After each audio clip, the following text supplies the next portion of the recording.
আসসালামু আলাইকুম বন্ধুরা, কেমন আছেন সবাই? আশা করি ভালোই আছেন। আজকে চলে এলাম আর একটা ভিডিও নিয়ে। তো আমি আজকে বলবো সবাইকে যে আমার ছেলে মানে গাড়ি দেখতে, ট্রাক্টর, জিসিপি, ধান কাটা মেশিন, যাই হোক যে কোনো গাড়ি দেখতে খুব পছন্দ করে, খুব ভালোবাসে। তো ইউনুস গাড়ি দেখার জন্য বাইরে চলে গেল। তো আমার দেখলাম বাইরে গিয়ে যে আমাদের পাশের জমি ধানগুলো সব কাটাকাটি করছে। তো সেই মেশিনটাই কাটছে, যে অন্য একটা ট্রাক্টরে ওই ধানগুলো ভরে দিচ্ছে। মেশিনটার এরকম আছে সিস্টেম।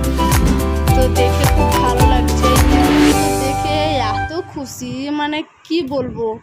ও মানে কোনোদিনও এইরকম গাড়ি ওর চোখের সামনে আসেনি, দেখেনি। ওর মামার আছে গাড়ি, তো ওর মামা তো এখানে থাকে না, ওর মামা গ্রামে থাকে, তো সেই জন্য দেখতে পায় না। আমি যখন নিয়ে যাই তখন দেখতে পাই। তো ইউনুস দেখে এত খুশি, মানে ও শুধু গাড়ি দেখার জন্য রুমেও যাচ্ছে না।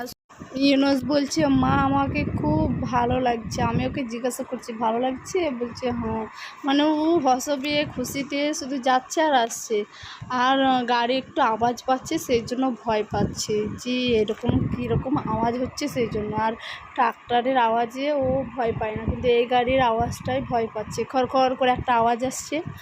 তো সেই জন্য আজকে ইউনুস ঘুমিয়ে আছে, সেই জন্য আমি এডিট করলাম, তাই আমার বাচ্চার আওয়াজ পাওয়া যাচ্ছে না। কিন্তু অন্য সময় ঘুমায় না, তখন আমি এডিট করি। কাজও আছে, অনেক কাজও করতে হবে, সব দিকেই আমাকে দেখতে হয়। এইটুকু বাচ্চা নিয়ে ভিডিও করা, মানে যাদের বাচ্চা আছে তারাই জানে যে কত কষ্ট ভিডিও বানানো। তবুও আমি আপনাদের জন্য বানাই, যে আপনারা দেখলে আপনারা মানে আপনাদেরকে ভালো লাগবে আর কি। কতজন বলে যে দিদি আপনি ভ্লগ দেন না কেন, ভ্লগ দেন না কেন, সেই জন্য আমি আজকে ভ্লগ দিলাম। ওকে, এখানেই শেষ। ঠিক আছে, পরের ভিডিও।